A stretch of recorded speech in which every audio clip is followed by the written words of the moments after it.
चलिए, तो आज का जो हमारा टॉपिक रहेगा बेटा, वो रहेगा स्ट्रक्चर ऑफ मेल स्पर्म या स्पर्मेटोजोआ के ऊपर। ये आपका इंपॉर्टेंट है, ठीक है। और ये आपके एग्जाम में पूछा जाता है, तो इसलिए थोड़ा सा दिमाग लगा करके इसको देखिएगा। लेकिन इसमें मेल स्पर्म में या मेल में प्रोड्यूस होने वाले मेल में प्रोड्यूस होने वाले मेल गैमीट मेल में प्रोड्यूस होने वाले मेल गैमीट सामान्यतः स्पर्म व स्पर्मेटोजोआ सामान्यतः स्पर्म व स्पर्मेटोजोआ कहलाते हैं। सामान्यतः स्पर्म व स्पर्मेटोजोआ कहलाते हैं। यह स्पर्म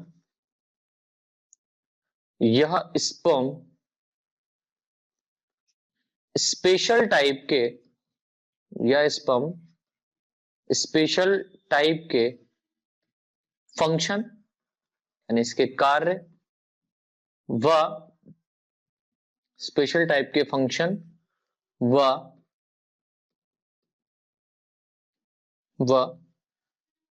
मोटाइल स्ट्रक्चर होते हैं। स्पर्म स्पेशल टाइप के फंक्शनल कर दीजिए, फंक्शनल व मोटाइल स्ट्रक्चर होते हैं जिनमें मुख्यतः चार भाग, 4 पार्ट, जिनमें मुख्यतः 4 भाग, स्पेशली वैसे तो 3 होते हैं, लेकिन इसमें एक और पार्ट बढ़ जाता है जिसको नेक रीजन कहते हैं, जो कि हेड और मिडिल पीस को बीच में अटैच करता है। ठीक है, तो नेक रीजन होता है छोटा सा, तो इसलिए इसमें 4 पार्ट होते हैं। बेसिकली 3 पार्ट आप बुक में देखे होंगे। तो क्या लिखा इसमें? मेनली 4 पार्ट, 4 भाग पाए जाते हैं, जिन्हें क्रमशः हेड, कॉमा नेक, कॉमा मिडिल पीस, हेड, नेक, मिडिल पीस व टेल,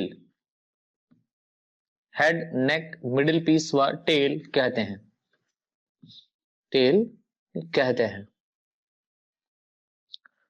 प्रत्येक मेल स्पर्म, लाइन से लिखिएगा, प्रत्येक मेल स्पर्म अपने शेप यानी अपने आकार में केवल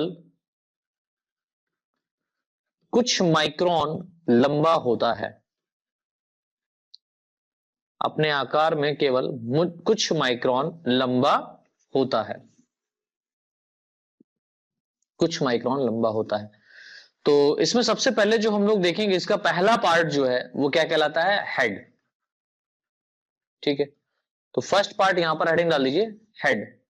इसके बारे में लिख लें यहां पर फटाफट। प्रत्येक मेल स्पर्म के सॉरी प्रत्येक मेल स्पर्म के एंटीरियर पार्ट, मेल स्पर्म के एंटीरियर पार्ट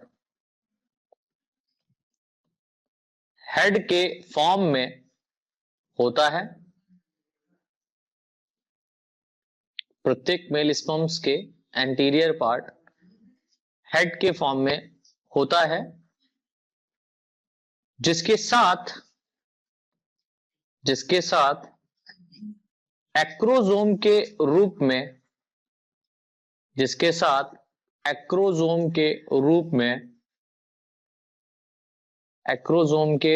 में कैप के सिमिलर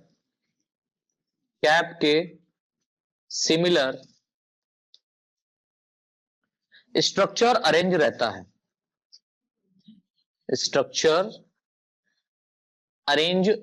है। वह अरेंज रहता है। वह इसका हेड फ्लैट यानी चपटा, कॉमा ओवल शेप अंडाकार एवं यूनिन्यूक्लिएटेड होता है। और ये डेफिनेटली कैसा होगा, हैप्लॉइड होगा, यूनिन्यूक्लिएटेड हैप्लॉइड होता है। ठीक है, पूरी संरचना कैसी होती है, हैप्लॉइड होती है, यूनिन्यूक्लिएटेड हैप्लॉइड होता है, राइट। चलो इसके बाद में आगे लिख लें नई लाइन से, इसके हेड रीजन में, इसके हेड रीजन में एक हैप्लॉइड न्यूक्लियस, इसके हेड रीजन में एक हैप्लॉइड न्यूक्लियस पाया जाता है, ठीक है, प्रेजेंट रहता है, जो कि आगे चलकर, जो कि आगे चलकर जाइगोट का फॉर्मेशन करने में या कराने में, जो कि आगे चलकर जाइगोट का फॉर्मेशन कराने में सहायता प्रदान करता है, जाइगोट का फॉर्मेशन कराने में सहायता प्रदान करता है। नई लाइन से लिख लें, स्पर्म या स्पर्मेटोजोआ के,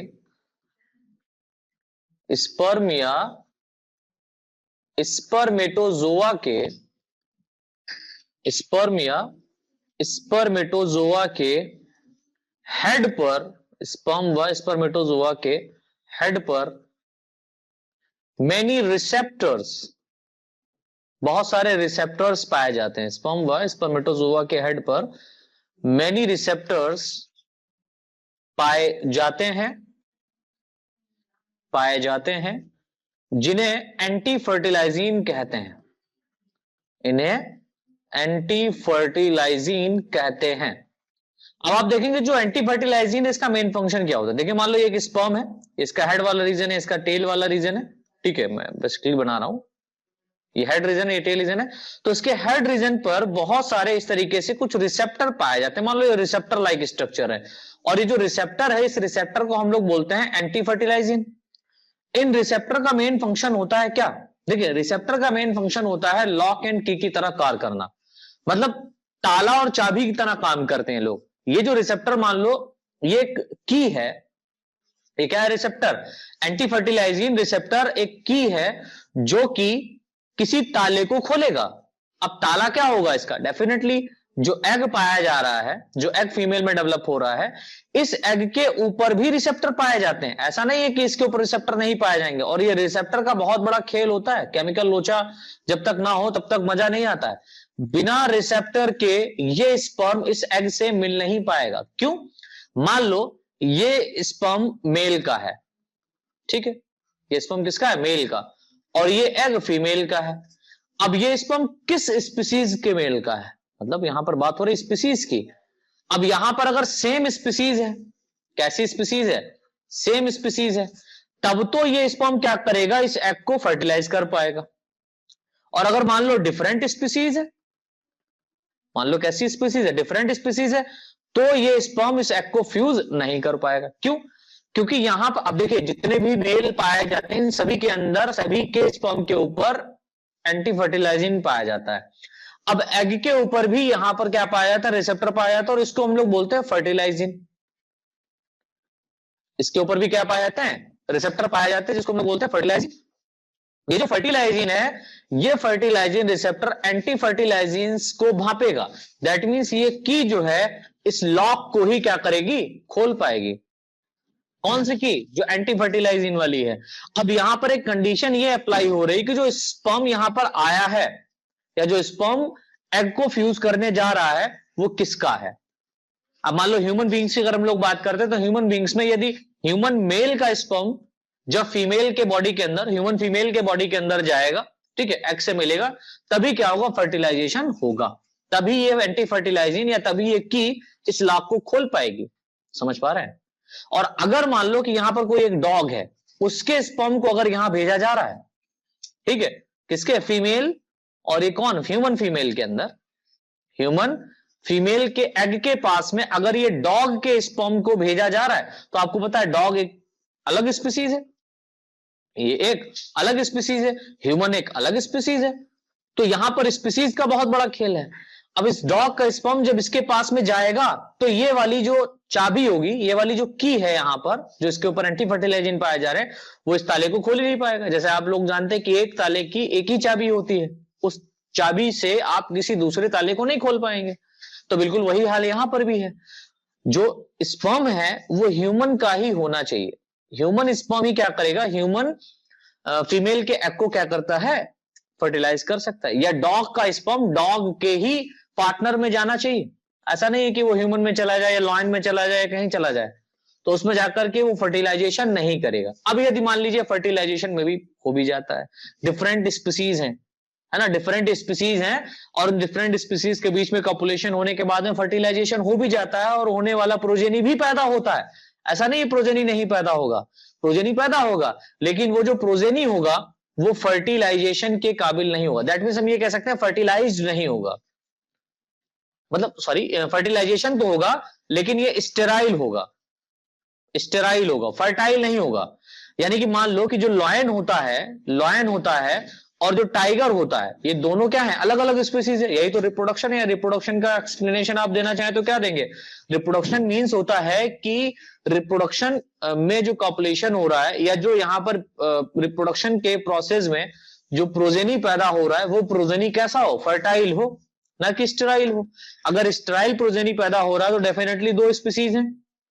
अब आप कहेंगे सर स्टेराइल तो ह्यूमन बींग्स भी पैदा हो जाते हैं ना कभी कभी, तो उनके अंदर डेफिनेटली क्रोमोसोम का लोचा होता है, ठीक है, वो जेनेटिक वाले रीजन में मैंने पढ़ाया था फिलहाल। तो यहां पर जो लॉयन है और जो टाइगर है, इनके बीच में अगर मीटिंग हो जाती है तो इनसे जो प्रोजेनी प्रोड्यूस होगा, राइट, उसको हम लोग बोलेंगे लाइगर। क्या बोलेंगे? लाइगर। लॉयन का भी इसके अंदर करेक्टर है और टाइगर का भी है, लेकिन ये जो लाइगर है, ये लाइगर स्टेराइल होगा। ये लाइगर कैसा होगा? स्टेराइल होगा। दैट मींस ये फर्दर आगे रिप्रोडक्शन के प्रोसेस को कंटिन्यू नहीं कर सकता है। समझ में आ रहा है? तो कहने का अर्थ क्या हुआ? कहने का अर्थ हुआ कि एंटी फर्टिलाइजिन कुछ ऐसे रिसेप्टर होते हैं जो फर्टिलाइजिन रिसेप्टर को क्या करते हैं, भेजते हैं, या फर्टिलाइजिन रिसेप्टर से मिक्स होते हैं, मैच होते हैं, और मैच होने के बाद में फर्टिलाइजेशन के प्रोसेस को कंटिन्यू करते हैं।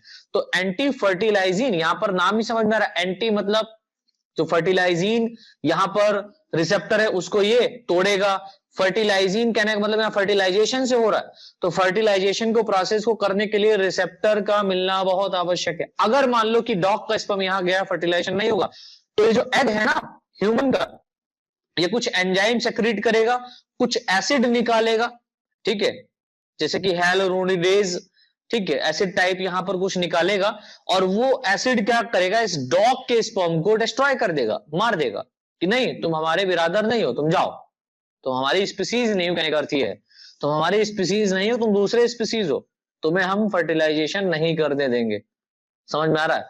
तो यहां पर जो एंटी फर्टिलाइजिन है, एंटी फर्टिलाइजिन एक स्पेशल टाइप के रिसेप्टर होते हैं जो कि स्पर्म के हेड पर, कहां पर, जो कि स्पर्म के हेड वाले रीजन पर स्टोर रहते हैं या पाए जाते हैं, ठीक है। नैन से लिखा है क्या मैनी रिसेप्टर पाए जाते हैं जिन्हें एंटी फर्टिलाइजिन कहते हैं। नैन से लिख लीजिए, यह रिसेप्टर, यह रिसेप्टर स्पर्म तथा एग, यह रिसेप्टर स्पर्म तथा एग के आपस में, स्पर्म तथा एग के आपस में फर्टिलाइज्ड करने में सहायता करते हैं। स्पर्म तथा एग को, ऐसे लिख लीजिए, स्पर्म तथा एग को आपस में फर्टिलाइज करने में सहायता प्रदान करते हैं, हेल्प करते हैं, राइट। तो ये तो हो गया हेड वाला रीजन। देन इसके बाद में हेडिंग डाल दीजिए नेक। तो सेकेंड हेडिंग हमारी क्या पड़ेगी? नेक पड़ेगी। इसके अंतर्गत लिखे हेड के, हेड के पोस्टीरियर एंड पर, यानी कि पिछले भाग में, हेड के पोस्टीरियर एंड पर नेक के रूप में, नेक के फॉर्म में एक स्मॉल पार्ट पाया जाता है, एक स्मॉल भाग, छोटा भाग पाया जाता है, एक स्मॉल भाग पाया जाता है। इस रीजन में, इस रीजन में दो प्रकार के, टू टाइप्स के सेंट्रियोल, इस रीजन में दो प्रकार के सेंट्रियोल पाए जाते हैं, दो प्रकार के सेंट्रियोल पाए जाते हैं।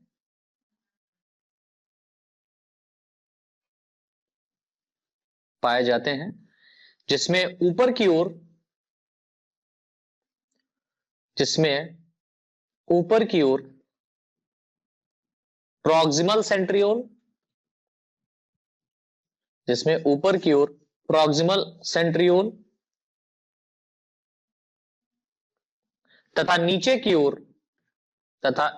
ओर, डिस्टल सेंट्रियोल, ऊपर की ओर प्रॉक्सिमल सेंट्रियोल तथा नीचे की ओर डिस्टल सेंट्रियोल होता है, डिस्टल सेंट्रियोल होता है। ध्यान से लिखें, proximal centriole, proximal centriole zygote के अंदर, जो जाइगोट होता है, जब जाइगोट बनेगा, राइट, स्पर्म और एग के मिलने से जो स्ट्रक्चर बनता है that is called zygote, right. तो जाइगोट के अंदर, ये बहुत इंपॉर्टेंट है आपके ऑब्जेक्टिव क्वेश्चन से रिलेटेड, प्रॉक्सिमल सेंट्रियोल जाइगोट के अंदर फर्स्ट डिवीजन कराता है और यह डिवीजन माइटोसिस होगा in the case of different type of organism, ठीक है। माइटोसिस भी हो सकता है, मियोसिस भी होता है। फर्स्ट डिवीजन कराता है तथा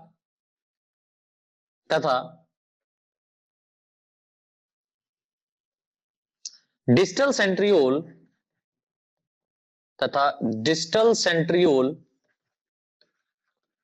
basal body, distal centriole basal body का फॉर्मेशन, निर्माण करता है। नेक्स्ट हेडिंग डाल दीजिए, हमारी जो नेक्स्ट हेडिंग यहां पर पड़ेगी वो है मिडिल पीस। तो थर्ड हेडिंग पड़ जाएगी मिडिल पीस।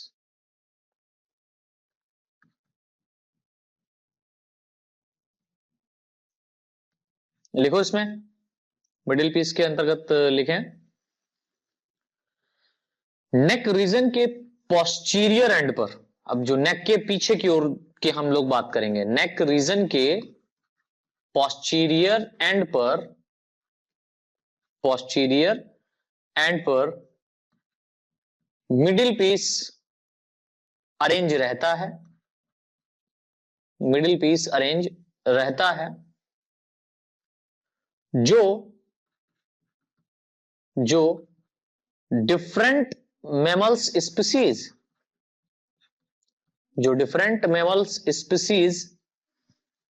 के अनुसार, that means according, different mammals species के अकॉर्डिंग स्मॉल व लार्ज साइज, छोटे आकार का, छोटा व बड़े आकार का हो सकता है। तो डिफरेंट जो मैमल्स स्पीसीज पाई जा रही हैं उनमें इसका क्या साइज है वो डिफरेंट हो सकता है, स्मॉल भी हो सकता है और बड़ा भी हो सकता है, ठीक है। अकॉर्डिंग स्मॉल वाला साइज का हो सकता है। लाइन से लिखें, मिडिल पीस में बहुत सारे माइटोकॉन्ड्रिया, अब ये डिफरेंट ऑर्गेनिज्म के अनुसार है, राइट। वैसे बेसिकली तो 4 से 5 माइटोकॉन्ड्रिया, 2 से 3 माइटोकॉन्ड्रिया, एक माइटोकॉन्ड्रिया होता है। अब ये डिफरेंट ऑर्गेनिज्म के लेवल पर है, तो मेनी माइटोकॉन्ड्रिया लिखेंगे ज्यादा बेहतर है। मिडिल पीस में बहुत सारे माइटोकॉन्ड्रिया स्पाइरल फॉर्म में, स्पाइरल बोले तो इस तरीके से स्पाइरली अरेंज रहते हैं, स्पाइरल फॉर्म में अरेंज रहते हैं, स्पाइरल फॉर्म में अरेंज रहते हैं, जो स्पर्म की मोटिलिटी, जो स्पर्म की मोटिलिटी के दौरान, यानी कि जब स्पर्म मूवमेंट कर रहा होता है उस समय, जो स्पर्म की मोटिलिटी के दौरान एनर्जी को, स्पर्म की मोटिलिटी के दौरान एनर्जी को प्रोड्यूस करता है, एनर्जी को प्रोड्यूस करता है। बहुत इंपॉर्टेंट है। चलिए, अगर माइटोकॉन्ड्रिया नहीं होगा तो स्पर्म को एनर्जी नहीं मिल पाएगी, बिकॉज यहां पर सेलुलर रेस्पिरेशन होगा जिसकी वजह से एनर्जी मिलती है स्पर्म्स को, राइट। नेक्स्ट हेडिंग जो हमारी यहां पर लास्ट पड़ेगी वो है टेल रीजन, पुच्छ भाग। तो उसका टेल रीजन कैसा है ना, वो देख लो, लिखो इसमें, यह स्पर्म का पोस्टीरियर लॉन्गेस्ट यानी लंबा पार्ट व नैरो पार्ट, सकरा भाग, लॉन्गेस्ट व नैरो पार्ट होता है, नैरो पार्ट होता है, जिसमें दो एक्सियल फिलामेंट, जिसमें दो एक्सियल फिलामेंट पाए जाते हैं, जिसमें दो एक्सियल फिलामेंट पाते हैं, जो फ्लैजला के सिमिलर, जो फ्लैजला के सिमिलर, फ्लैजला के समान, फ्लैजला के सिमिलर होते हैं या अरेंज होते हैं, फ्लैजला के सिमिलर अरेंज्ड होते हैं, स्थित होते हैं। अतः इनमें फाइबर्स का 9+2 अरेंजमेंट, आपको पता है जो फ्लैजला होता है इसमें 9+2 का अरेंजमेंट रहता है, 9+2 अरेंजमेंट होता है, जिसके कारण स्पर्म में मूवमेंट करने की, जिसके कारण स्पर्म में मूवमेंट करने की कैपेसिटी या कैपेबिलिटी पाई जाती है, संभावना पाई जाती, मूवमेंट करने में कैपेबिलिटी पाई जाती है। ठीक, चलिए, तो यहां पर ये स्पर्म का स्ट्रक्चर यहां पर बना हुआ है, आप लोग इसमें देख सकते हैं कि इसके चारों तरफ जो स्ट्रक्चर ये पाया जा रहा है, ठीक है, ये मतलब इसको 4 पार्ट में बेसिकली हम लोग डिवाइड कर सकते हैं। पहला जो पार्ट यहां पर ये है, इसका हेड रीजन कहला रहा है, ये दूसरा पार्ट हो गया, और ये वाला जो रीजन है ये एक्चुअल में तीसरा पार्ट हो गया, और ये टेल वाला रीजन चौथा पार्ट हो गया। ठीक है, 4 पार्ट में इसको डिवाइड कर दिया, राइट। अब आप देखें तो इसके अपर रेंड पर ये जो हेड वाला रीजन है, इस रीजन को अगर आप ध्यान से देखें तो इसके हेड रीजन पर यहां पर सबसे ऊपर की ओर क्या है, प्लाज्मा, डेफिनेटली चारों तरफ तो प्लाज्मा मेम्ब्रेन इसके पाई जाएगी, पहली बात तो, ठीक है।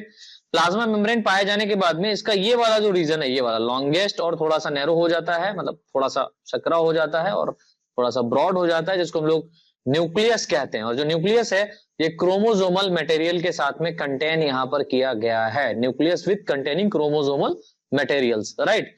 ये क्रोमोसोम्स यहां पर पाए जा रहे हैं, जो कि आगे फर्दर चल, अब आपको पता है क्रोमोसोम्स का संख्या कितना होता है इन ह्यूमन बींग्स। अगर हम लोग बात करें तो ह्यूमन बींग्स में 23 नंबर ऑफ क्रोमोसोम्स क्या होते हैं, इसमें पाए जाते हैं। इतना समझ में आया। अब देखिए इसका जो हेड वाला रीजन है, इसके हेड वाले रीजन के ऊपर ये डार्क कलर का स्ट्रक्चर जो यहां पर आपको देखने को मिल रहा है, दैट इज कॉल्ड एक्रोसोम। इसका बहुत बड़ा रोल होता है, ये आगे चल करके जो एग होता है उस एग में इसके हेड को पेनिट्रेट करने के लिए काफी सहायता प्रदान करता है। और आपको पता है इसके हेड वाले रीजन के ऊपर बहुत सारा इस तरीके से क्या पाया जा रहा है, बहुत सारा इस तरीके से रिसेप्टर पाया जाता है, इसको हम लोग नाम दिए हैं एंटी फर्टिलाइजिन। एंटी फर्टिलाइजिन इसका नाम है यहां पर, जो कि फीमेल एग से जब मिलता है जाकर के तो वहां पर उसके एग मेम्ब्रेन पर, प्लाज्मा मेम्ब्रेन पर बहुत सारे फर्टिलाइजिन पाए जाते हैं और ये लॉक एंड की का काम करता है। तो ये इसकी चाबी होती है एंटी फर्टिलाइजिन। और अगर हम लोग बात करते हैं एग की, तो एग के ऊपर जो फर्टिलाइजिन पाए जाते हैं वो उसका लॉक होता है, ठीक है। अब आप देखिए इसके नेक वाले रीजन में, मतलब नेक वाला रीजन क्यों बना स्पेशली, तो नेक वाला रीजन इसलिए बना कि इसके नेक के रीजन में एक सेंट्रियोल पाया जाता है, ठीक है। इसके नेक रीजन में क्या पाया जाता है, एक सेंट्रियोल पाया जाता है, और जो इसके नेक रीजन में सेंट्रियोल ऊपर अपर एंड पर पाया जाता है, उसको हम लोग बोलते हैं प्रॉक्सिमल सेंट्रियोल। तो यहां पर एक स्पेशल टाइप का क्या पाया जा रहा है बेटा, सेंट्रियोल पाया जा रहा है, जिसे हम लोग क्या बोलते हैं, प्रॉक्सिमल सेंट्रियोल बोल रहे हैं, राइट। और इसके लास्ट वाले रीजन में यहां पर एक सेंट्रियोल पाया जाता है जिसको हम लोग बोलते हैं distal centriole, distal centriole, right. अब ये प्रॉक्सिमल सेंट्रियोल और डिस्टल सेंट्रियोल, इसके बीच में आप देख रहे हैं ये वाला जो स्ट्रक्चर है that is called middle piece, इसे हम लोग बोलते हैं क्या, मिडिल पीस। और इस मिडिल पीस में आपको माइटोकॉन्ड्रिया देखने को मिलता है जो कि स्पाइरली अरेंज्ड रहता है, ठीक है। ये कैसा अरेंज है, स्पाइरल फॉर्म में अरेंज है।